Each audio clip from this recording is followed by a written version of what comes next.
exercice est un exercice de technique qui fait intervenir l'intégration par parties, donc des calculs de dérivées et de primitives, et les coefficients binomiaux.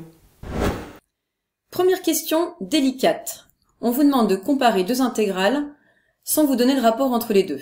Première chose à faire, écrire les deux intégrales et observer. Dans la première expression, vous avez x exposant k, et dans la deuxième, x exposant k plus 1. On reconnaît une primitive de la première à un coefficient près. Juste à côté, vous avez 1 moins x exposant n moins k moins 1, qui est donc une dérivée de 1 moins x exposant n moins k à un coefficient près aussi. D'où l'intérêt d'utiliser les intégrations par parties. Dans la première intégrale, on a donc une forme u' fois v. Dans la deuxième, u fois v'.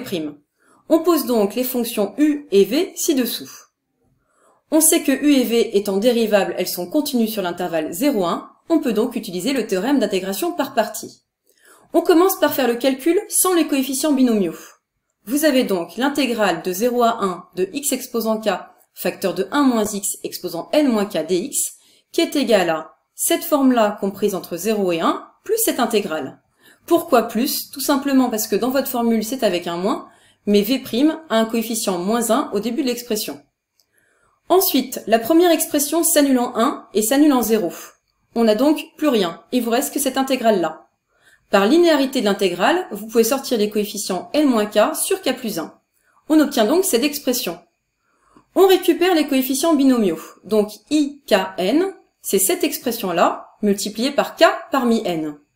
On remplace k parmi n par l'expression avec les factoriels.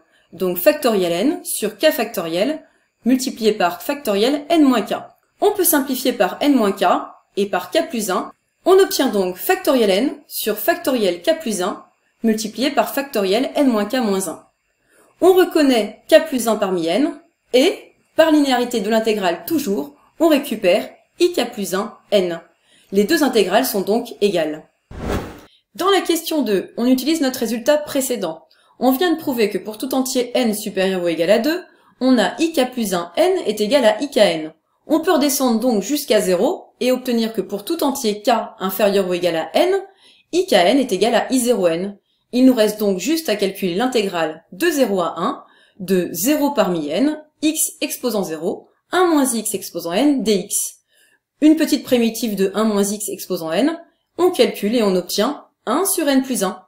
On vient donc de prouver que pour tout entier n supérieur ou égal à 2 et tout entier k inférieur ou égal à n, l'intégrale ikn est égale à 1 sur n plus 1. Pour tous les calculs avec des coefficients binomiaux, n'hésitez pas à revenir à l'expression avec des factoriels.